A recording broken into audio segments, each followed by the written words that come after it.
The night my sister introduced her fiancé as the most decorated man in the room, I was standing in the doorway of the Keg in downtown Ottawa with mud still on my boots from a 12-hour shift, and nobody, not one person at that table, asked me why. That was the thing about my family. They never asked. My name is Leah. I'm 31 years old. I work for the federal government, and I have for the past 6 years. I can't tell you more than that. Not because I'm being dramatic, not because I'm trying to sound mysterious, but because my security clearance is real, the NDA I signed is real, and the work I do in a building with no windows on the east side of the Capitol is very, very real. When people ask what I do, I say I work in public safety administration. My mother tells people I answer phones for the government. My sister tells people I'm basically a civil servant. Like that's something to apologize for. I stopped correcting them a long time ago. Growing up in Barrie, Ontario, my sister Jade was the one everyone pointed to. She was pretty in the way that made people stop mid-sentence. She got into Queen's University on a partial scholarship, met the right people, wore the right clothes, and called home every Sunday like clockwork. Not because she missed us, I think, but because she knew it kept her in good standing. I was the quiet one, the one who read too much.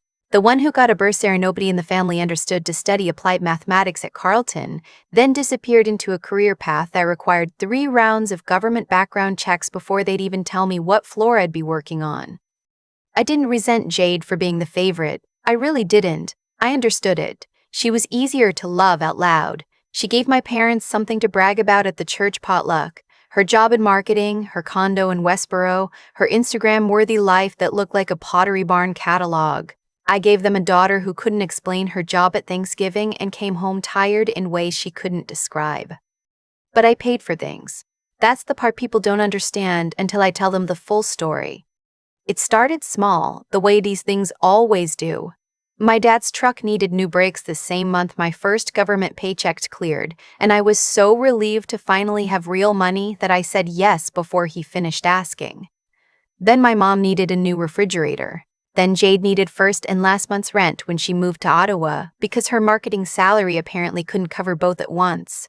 Then it was the laptop, the dental work my parents' benefits didn't fully cover, the emergency flight home when my grandmother was in the hospital. I said yes every time. I told myself it was because I loved them, and I did. But I also said yes because no one had ever once said to me out loud that I had a right to say no. Over 6 years, I transferred somewhere close to $40,000 to various members of my family. I know that sounds like a number I should have stopped at some point. Believe me, I've had that conversation with myself more times than I can count. But you have to understand the architecture of a family like mine, the way guilt gets built into the walls, the way love and financial obligation get fused together until you can't tell them apart. My parents didn't ask with greed. They asked with this particular kind of tired helplessness that made me feel like refusing was the same as abandonment. And Jade had a way of asking that made it feel like she was doing me a favor by letting me help her, like I should be grateful for the opportunity to be useful to her. The engagement ring was the one that almost broke me. She called me on a Wednesday night in February, 3 months before the dinner. She and her fiancé Theo had found the perfect ring at a jeweler in the Glebe custom setting, Canadian diamond, the whole thing. Theo had picked it out, but the timing was bad, she said. He had expenses.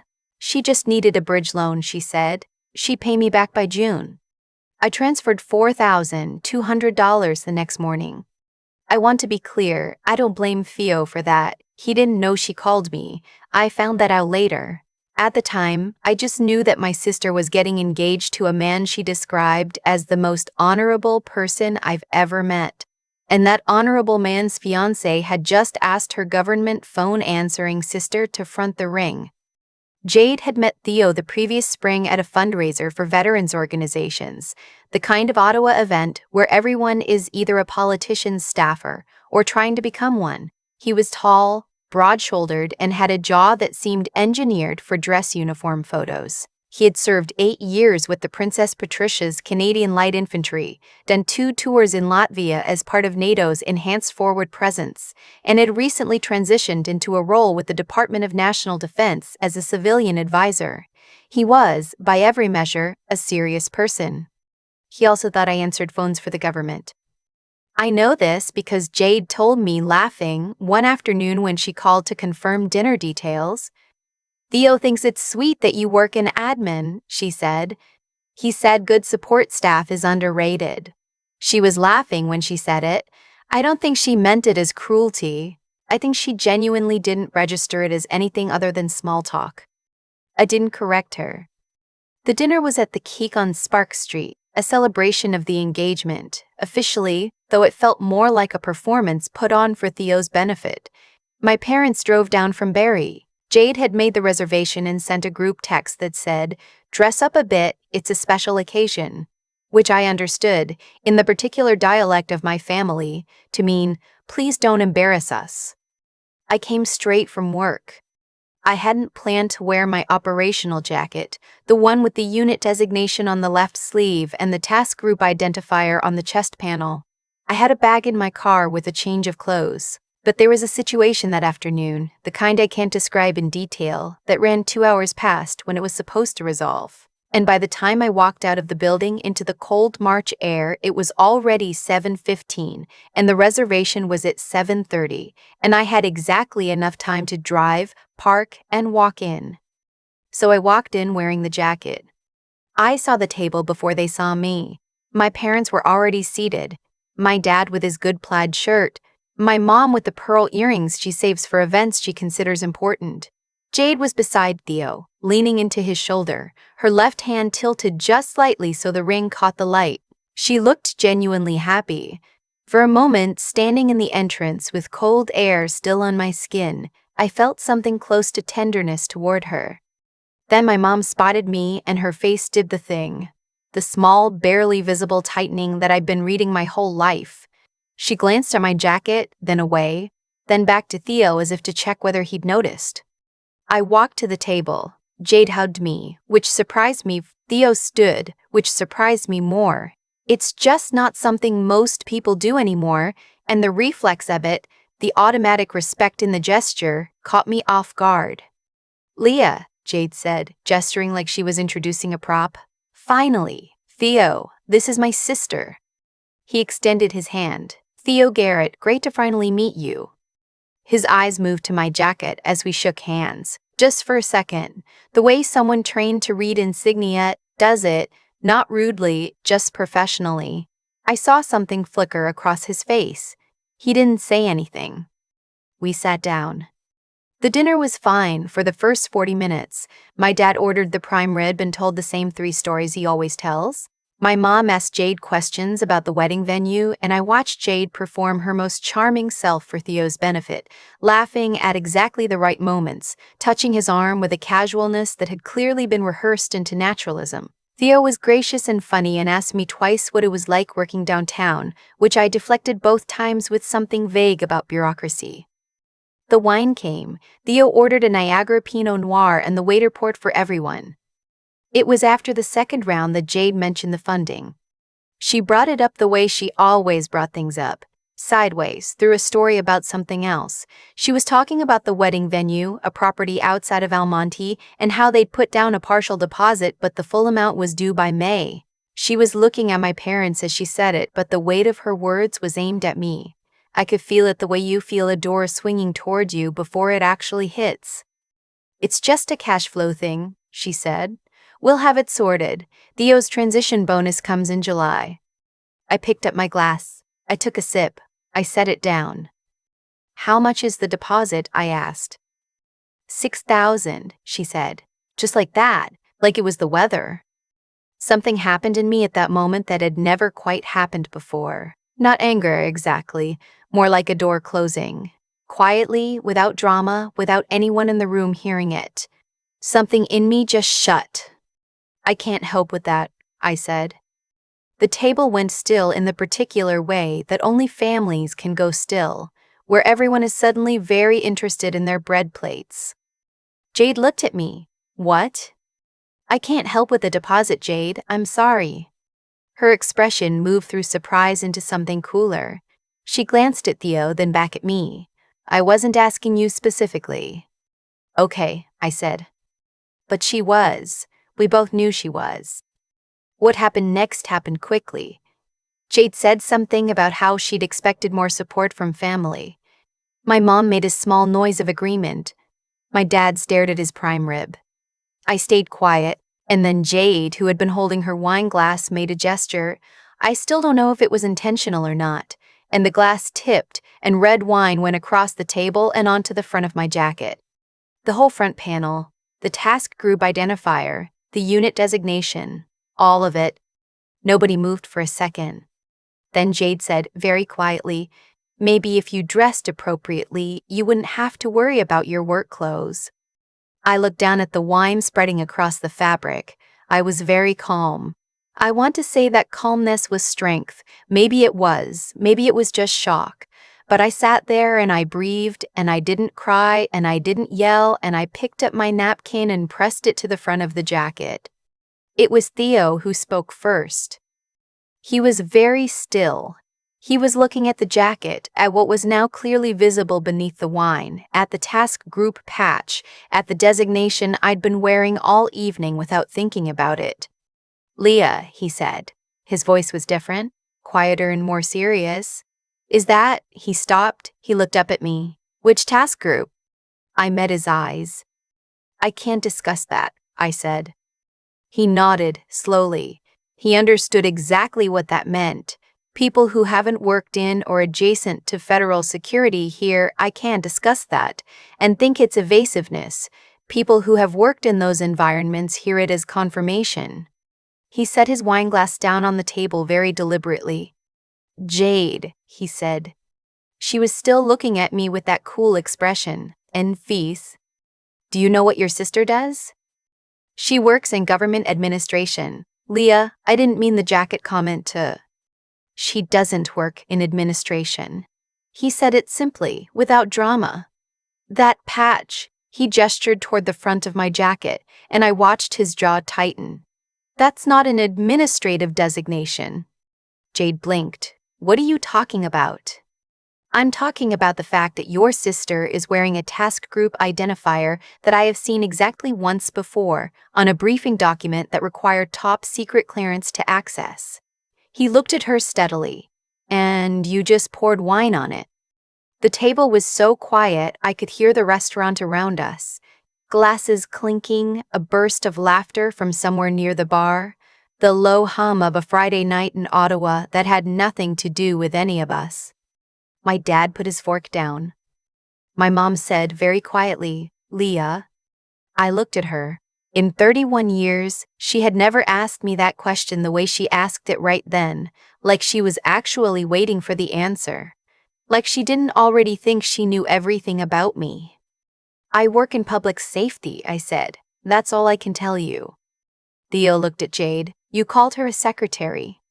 "I didn't. I said civil servant." I said, "You asked her to pay for the engagement ring." His voice was still quiet, but there was something hard underneath it.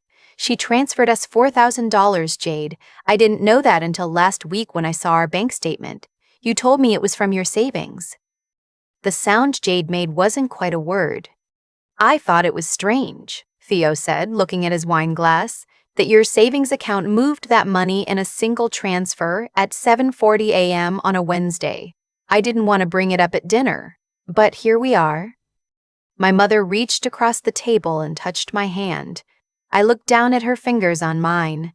She had the same hands I had, wide palms, short nails, the hands of someone who worked with them. She'd worked her whole life. So had my dad. They'd transferred their own exhaustion into a kind of helplessness they didn't know how to carry any other way, and they passed it to me, and I'd carried it as obligation for 31 years. "I didn't know," she said, "about the ring, about the money, maybe about all of it." "I know," I said. I folded my napkin and set it on the table. I picked up my water glass and drank the rest of it. The wine on my jacket was already set. It wasn't going to come out, but I found, sitting there at the keg in Ottawa on a cold March Friday with my ruined jacket and my untouched prime rib, that I didn't mind as much as I thought I would. "I'm going to go," I said. Theo stood when I stood, the automatic reflex again. I noticed it a second time and it landed differently now. Not as the gesture of a stranger being polite, but as the acknowledgement of someone who understood rank and service and what it cost. He extended his hand. "It was genuinely an honor," he said. I shook it. "Congratulations on the engagement, Theo. Take care of yourself." I walked past the bar, past the hostess stand, out into the March cold of Sparks Street. The wind came off the river and hit the wet wine on my jacket, and I stood there for a second on the sidewalk, breathing it in. My phone buzzed as I reached my car. "Jade?" I let it ring. It buzzed again. My mom. I sat in the driver's seat and I let that one ring too, and then I put the car in drive and pulled out into the sparse Friday night traffic on the 417, and I drove west toward Kanata, where my apartment was, where my cat was probably sitting on my government-issued laptop bag, where there was leftover butter chicken in my fridge and a new season of something I'd been saving. 3 days later, my mom called again and I picked up. She didn't ask about the wine. She didn't ask about the money. She said, "Your father and I didn't understand what you did. We should have asked." She paused. "We should have asked a long time ago." That was all. It wasn't a grand reckoning. It wasn't a scene. It was my mother, 62 years old, on a Sunday afternoon in Barrie, telling me she'd missed something. "I know, Mom," I said. "It's okay." It wasn't entirely okay, but it was the start of something being different. And in a family like mine, that's not nothing. Jade and Theo got married in September, the venue outside Almonte, the one with the long gravel drive and the old stone barn they'd converted. I went. I sat near the back, in a dress I'd bought at a store on Bank Street, and I watched my sister walk down the aisle toward a man who had, in the middle of a dinner I'll remember for the rest of my life, chosen truth over comfort. He saw me as I was leaving the reception. He raised his glass across the room, just slightly. I raised mine back. The deposit for the venue, I found out later through my mom, had been paid by Theo's parents. No one asked me. And for the first time in as long as I could remember, no one needed to. I still think about that moment at the keg when the wine spread across the front of my jacket and nobody moved. Not because it was the worst thing that had ever happened to me. It wasn't, not even close. But because of how calm I felt. That stillness wasn't emptiness. I think it was something I'd been building for a long time without knowing I was building it. The thing about carrying a family the way I carried mine is that it teaches you something eventually. Not right away. For years, it just teaches you to carry more. But somewhere in the process, somewhere between the fourth transfer and the engagement ring I bought for a wedding I wasn't even central to, it starts to teach you what you're actually made of, what you'll absorb, what you won't. And the moment you find the edge of what you won't, something shifts. I don't think Jade is a bad person. I've spent a lot of time sitting with that, and I keep landing in the same place. She learned, like a lot of people learn, that love and money were the same thing, that asking was closeness, that saying yes was care. She didn't invent that. Our family handed it to her the same way they handed it to me. The difference is, I got the version where I was the one who paid, and she got the version where she was the one who received, and neither of us chose that. It just happened, the way a lot of family dynamics just happen, quietly and over years, until one day you're sitting in a steakhouse in Ottawa and someone is asking you for $6,000 for a wedding venue deposit, and you realize, clearly, finally, that you have the right to say no. That clarity, I think, is something you have to earn. It doesn't come from being told you deserve better. It comes from understanding yourself well enough to know what you actually value, and having the honesty to act on it even when the cost is a table full of people staring at their bread plates. That kind of self-knowledge is slow work. It's unglamorous. Nobody applauds you while you're doing it. What Theo did that night, the way he asked the question, the way he held the line when it would have been so much easier to smooth it over with another glass of Niagara Pinot and a change of subject, that was its own kind of integrity. He didn't owe me anything. We had met 90 minutes earlier, but he looked at what was in front of him and he chose to name it, and I think about that more than I expected to. It takes something to do that. It takes the kind of steadiness that doesn't come from being fearless. It comes from deciding that what's true matters more than what's comfortable. I've thought about the $40,000. Less than I used to. The number used to feel like a wound, and now it feels more like information. Evidence of how long it took me to understand that generosity, without boundaries, isn't generosity. It's just slow erasure. I don't say that with bitterness. I say it because I think it's worth understanding, if you're someone who recognizes yourself in any part of this. The wine didn't come out of the jacket. I have it folded in my closet. I'm not sure why I kept it. Maybe because it's a record of the last night I said yes to everything and no to myself. And maybe because some things deserve to be remembered exactly as they were. Not cleaned up, not explained away, just kept.